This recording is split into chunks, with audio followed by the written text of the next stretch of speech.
पिछले समय में मिस्र के अंदर परमेश्वर ने लोगों को बचाया क्योंकि उनके घर के ऊपर एक मेमने का लहू लगा था। हालेलुया। और वही लहू परमेश्वर ने उसी पर अपने बेटे को कुर्बान किया और हमें भी यानी कि नए नियम के लोगों को भी नई वाचा दी है, नया प्रॉमिस दिया है और एक नया लहू दिया है। हालेलुया। और आज जो उस लहू को लेकर नहीं चल रहे हैं वो आज इनसिक्योर है। सुन रहे हैं आप? आज मसीह को उस मेमने के लहू की बहुत ज्यादा जरूरत है। और आज मसीह लोग सुन लीजिए, अगर आपके जीवन में यीशु मसीह का लहू नहीं है तो आप सही डायरेक्शन में नहीं हैं। आप सही जगह पर नहीं जा रहे हैं और आप ठीक नहीं हैं। हालेलुया। तो आप समझ लीजिए इस बात को, बहुत जरूरत है। आपको सुनना है आज यीशु का लहू कितना जरूरी है हमारे लिए। आपने सुना होगा पिछले रविवार कि मृत्यु टल गई थी उनके ऊपर से। हालेलुया। क्या टल गई थी? मृत्यु। हालेलुया। मृत्यु टल गई थी क्योंकि लहू था। और ये वाली वाचा भी किसके खिलाफ है? मृत्यु के खिलाफ है। हालेलुया। हालेलुया। और यहां भी मेमने का लहू है ताकि आपकी मृत्यु टल जाए। हालेलुया। आज आपको लहू की जरूरत है। लहू किस काम आता है? यीशु का लहू पता है आपको किस किस काम आता है? शिफा देने के लिए और छुटकारे के लिए और चंगाई देने के लिए और उद्धार के लिए और पापों की क्षमा के लिए और मृत्यु से बचाने के लिए और उसके लहू में नई वाचा दी गई है, नया प्रॉमिस दिए, सारे वायदे उसके लहू में है। हालेलुया। सुन रहे हो? मेरे लहू में नई वाचा यानी कि नया प्रॉमिस। ओ खुश है?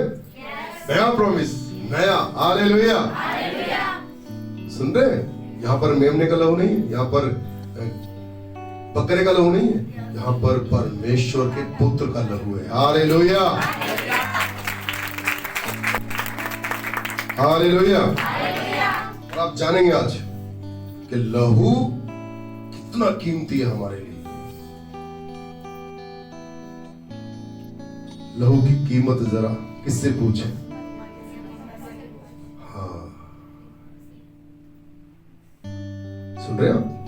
लहू की कीमत आप मरियम से पूछ सकते हैं जिसके सामने जिसके बेटे को 39 कोड़े मारे गए और बिना दोष के उसने इतने लोगों को, हजारों लोगों को चंगाइयां दी, मुर्दों को जिंदा किया, कोड़ियों को शुद्ध किया, उन्हें नया जीवन दिया। हजारों लोगों को यीशु मसीह ने क्या दिया? नया जीवन दिया। और उससे बदले में लोगों ने क्या दिया? मृत्यु, दंड, अपमान। और उस मां के सामने क्रूस पर चढ़ा दिया। हालेलुया। एक लौते बेटे की जो कीमत है वो यहोवा से पूछवा, उसने आपके लिए अपना बेटा दे दिया। हालेलुया। आप समझ रहे हैं?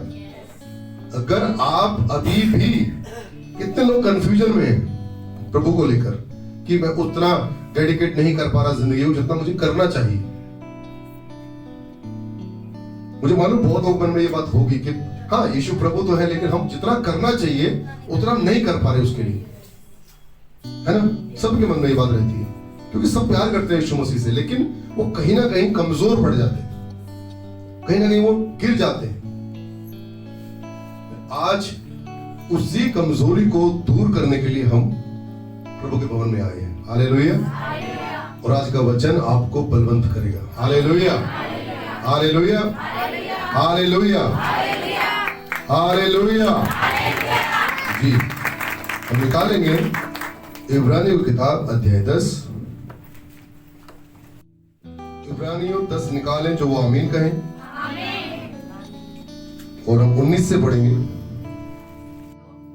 जब हमें यीशु के लहू के द्वारा उस नए और जीवते मार्ग से पवित्र स्थान में प्रवेश करने का हियाब हो गया है, जो उसने पर्दे अर्थात अपने शरीर में से होकर हमारे लिए अभिषेक किया है, और इसलिए कि हमारा ऐसा महान याजक है जो परमेश्वर के घर का अधिकारी है। जी, पुराने नियम के अंदर हमने क्या पढ़ा था कि वहां पर एक याजक हुआ करता था, वहां पर भी एक महायाजक था जो साल में एक बार, मैंने बताया था ना आपको, जो परम पवित्र स्थान में जाता था जहां पर परमेश्वर का वाचा का संदूक था, और वो सारे इजरायलियों के लिए क्या करता था? प्रार्थना, और मेमने का लहू वहां पर डालता था उसके अर्घ के ऊपर, ताकि क्षमा हो जाए। क्या हो जाए? क्षमा। हालेलुया। और धन्यवाद हो प्रभु का कि हम सब खुदा के घर में,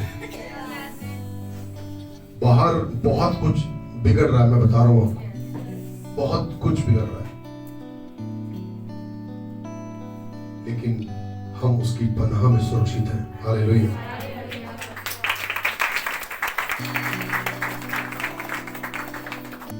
उन्नीस से पढ़ेंगे। सो हे भाइयों, जबकि हमें यीशु के लहू के द्वारा उस नए और जीवते मार्ग से पवित्र स्थान में प्रवेश करने का हियाब हो गया है।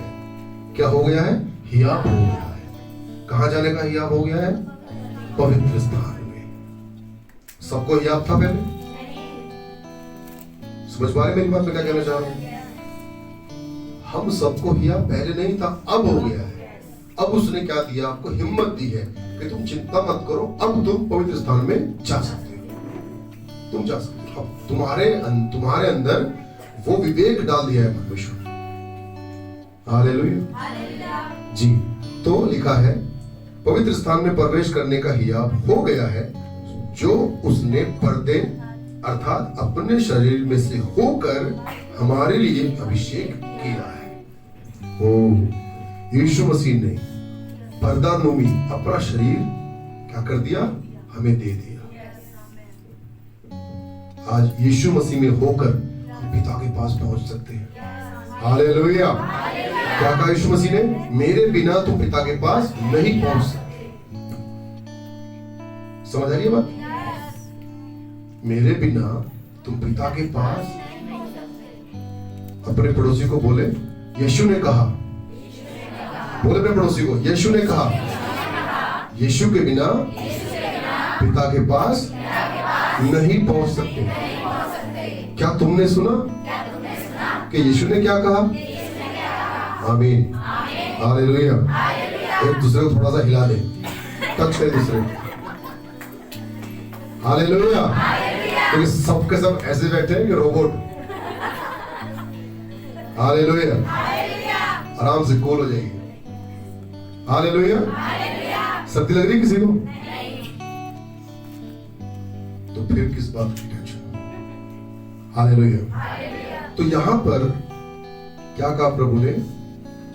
कि मेरे बिना तुम पिता के पास नहीं पहुंच सकते। तो यीशु का जो शरीर है, उसकी जो मृत्यु हुई है, उसकी जो मौत हुई है, वो हमारे लिए हुई। याद करें इस बात को। किसके लिए हुई है? हमारे लिए। आपकी गोद में जो 2 महीने का बच्चा है ना, उसके लिए यीशु मसीह मरा है, ताकि ये पिता के पास पहुंच जाए। हालेलुया। उसके लिए, हर एक व्यक्ति के लिए। हालेलुया। आपके जो घर के सामने जो आंटी रहती है, जो आपसे बहुत चिढ़ती हैं, उनके लिए यीशु मसीह ने क्या दी है? जान दी है, ताकि वो पिता के पास पहुंच जाए।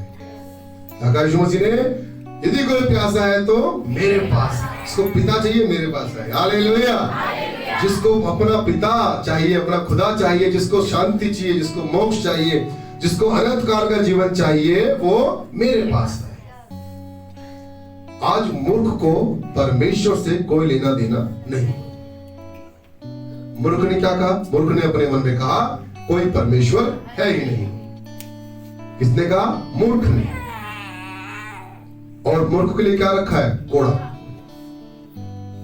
तो यहां पर मूर्ख बनने की कोशिश ना करें। परमेश्वर है, वो आपसे पहले था, वो आपके बाद भी रहेगा। हालेलुया। हालेलुया। तो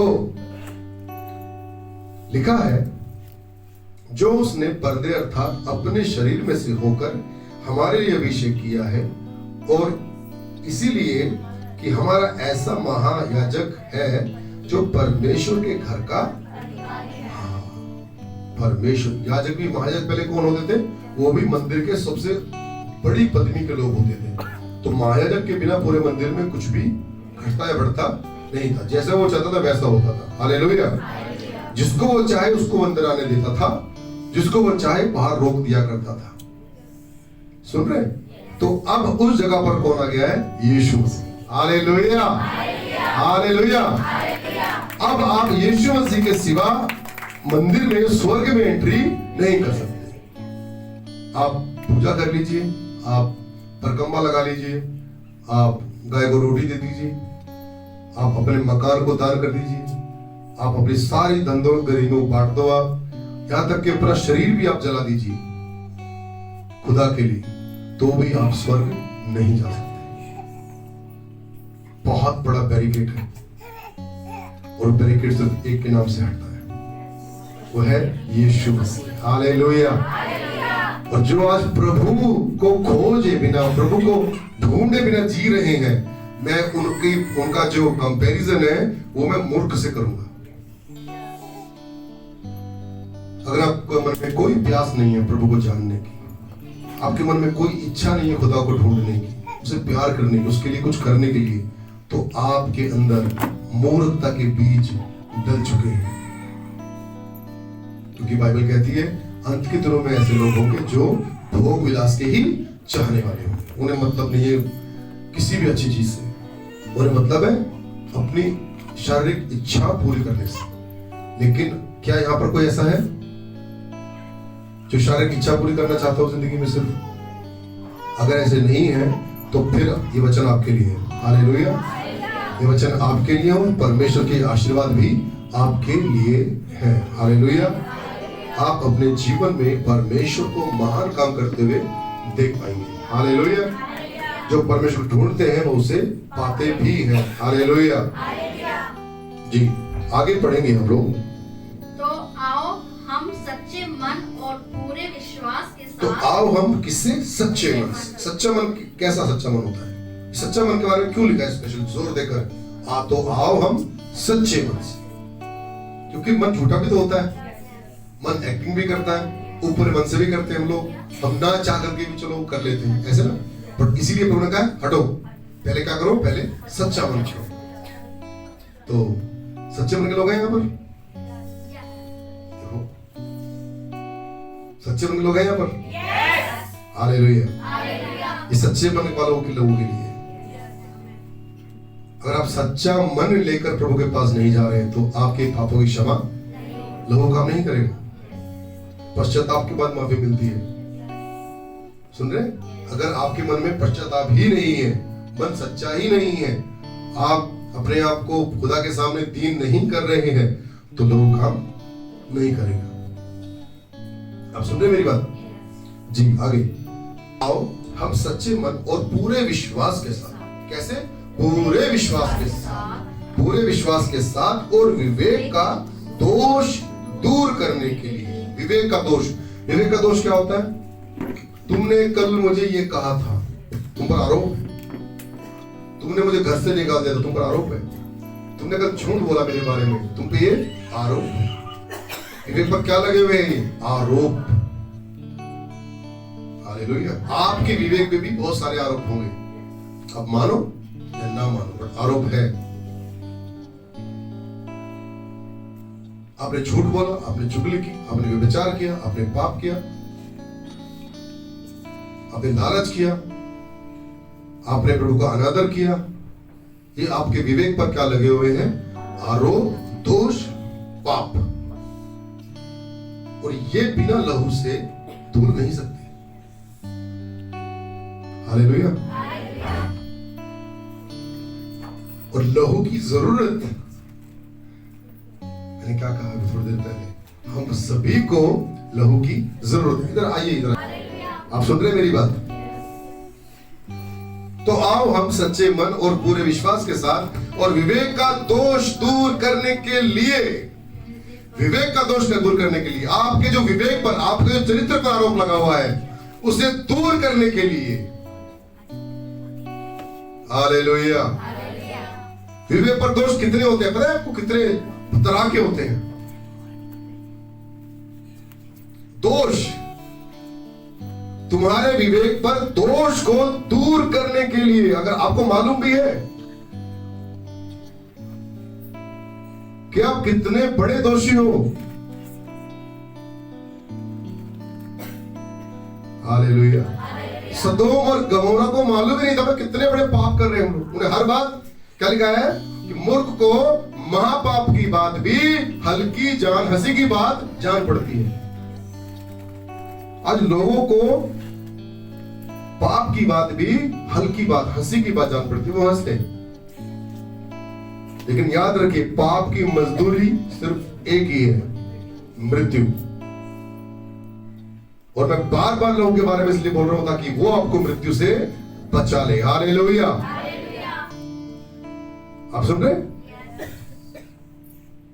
मैंने बताया था दो चीजें तैयार हो रही हैं आपके लिए नरक भी तैयार हो रहा है और स्वर्ग भी तैयार हो रहा है। वो आपको डिसाइड करने के आप कहां जाना चाहते हैं।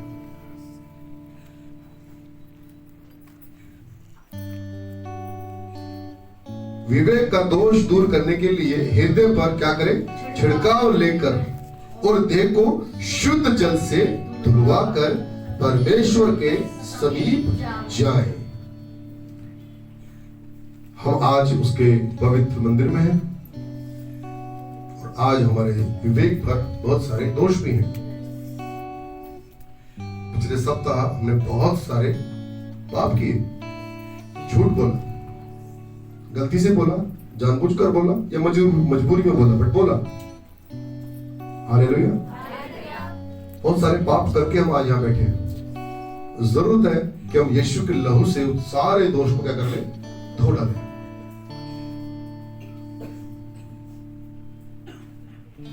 पवित्र जल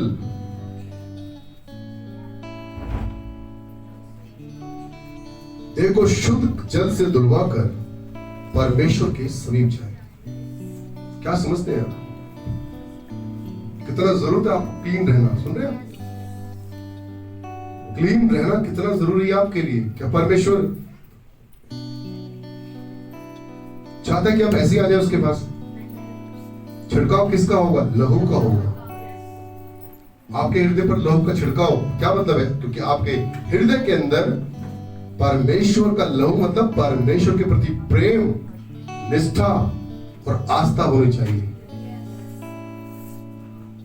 कितना प्यार करते हैं यीशु मसीह से।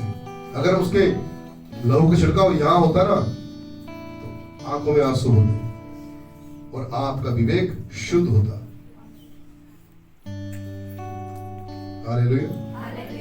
हृदय पर छिड़काव आज कराना है हम लोगों को ताकि हम शुद्ध हो जाए। हालेलुया। ताकि हम शुद्ध हो जाए और परमेश्वर के पवित्र स्थान में जा सके। हालेलुया। इतना अच्छा मौका हमें उससे पहले कभी नहीं मिला और इसके बाद भी कभी नहीं मिलेगा, क्योंकि आने वाले दिनों में न्याय का दिन बहुत नजदीक आ रहा है। आपको पता नहीं है, हमारे देखते हुए तो हमें दिख रहा है सब कुछ नॉर्मल है, लेकिन हमारे पीठ के पीछे शैतान पूरी तैयारी कर रहा है। उसने काफी तैयारी कर ली अपनी और वो काफी आगे जा चुका है और हम आज भी परमेश्वर को ही ढूंढ रहे हैं। हमें आज भी हम उसी वहीं पर हैं, दूध पीने वाली अवस्था में, जबकि हमें समय के अनुसार सयाने हो जाना चाहिए था।